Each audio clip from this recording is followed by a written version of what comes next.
Ya, Assalamualaikum warahmatullahi wabarakatuh. Sesuai dengan info pada video sebelumnya, pada kesempatan kali ini kita akan sedikit membahas teori hands-on-nya ya. Teori, jadi pada saat memulai Microsoft Teams tuh apa aja sih langkah-langkah yang perlu dilakukan ya.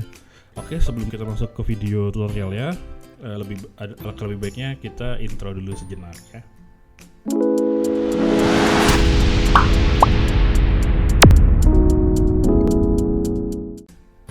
Ya oke, sesuai dengan info sebelumnya kita akan masuk ke materi gimana cara menggunakan Microsoft Planner ya. Oke, next.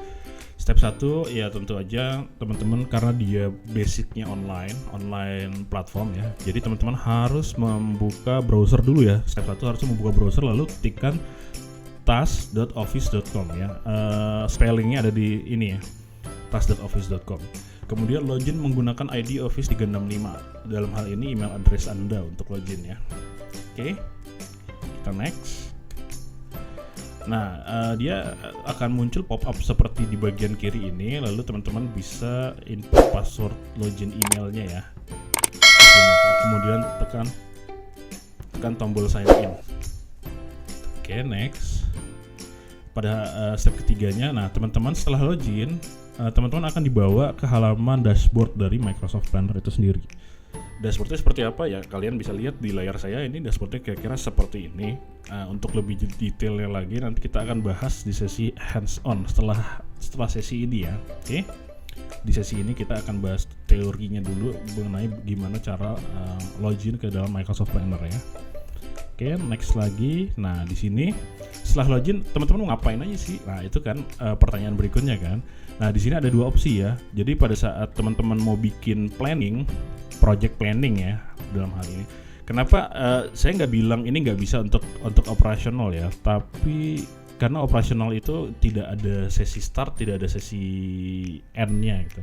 Jadi saya amat sangat menyarankan Microsoft Planner ini adalah untuk digunakan untuk lebih mengakomodir ke arah project yang sedang teman-teman jalani ya. Karena untuk operation mungkin lebih ke arah ITSM ya, service management atau ticketing system, hal-hal yang seperti itulah ya, sifatnya hanya sementara gitu ya, untuk nyatet tiket aja gitu. Oke, balik lagi ke topik. Di sini ada dua opsi untuk plan baru ini, ya kan? Yang pertama adalah public, ya teman-teman create plan untuk public, artinya planning yang Anda buat dapat diketahui semua orang yang berada dalam directory Office 365 ya. Jadi orang-orang yang ada di Azure Directory atau Office 365 Directory bisa melihat planning Anda karena Anda pilihnya public gitu. Jadi tidak ditutup. Lalu opsi yang kedua adalah private ya. Ini artinya planning yang kita buat hanya dapat diakses oleh tim tertentu saja yang tentu saja member dari project tersebut gitu. Misalnya teman-teman hanya memasukkan 10 orang di dalam project planning tersebut, ya hanya 10 orang itu yang bisa lihat planningnya apa aja gitu untuk mendeliver sebuah produk. Oke, sejauh ini oke ya. Tidak ada pertanyaan. Saya ngomong sendiri deh, ngapain nanya gitu ya. Oke, next ke step terakhir. Nah, di sini step terakhir adalah input aktivitas project Anda. Nah, setelah Anda membuat project channelnya atau project project channel ya.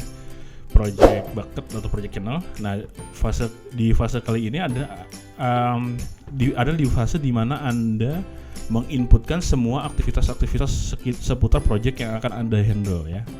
Gini, saran saya di sini teman-teman atau rekan-rekan sekalian bisa bikin project template-nya dulu untuk perusahaannya. Jadi teman-teman mungkin bisa berkolaborasi dulu dengan bagian-bagian tertentu yang umumnya menghandle project ya.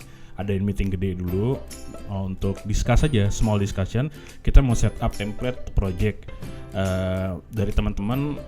Ada masukan apa nih, nanti kalian kumpulin tuh aktivitasnya satu-satu. Oh, dari departemen A biasanya gini, bikin ininya dulu ya, flowchartnya dulu ya, flowchart projectnya secara keseluruhan, lalu kita pecah per departemen. Dari departemen A misalnya handle-nya ini.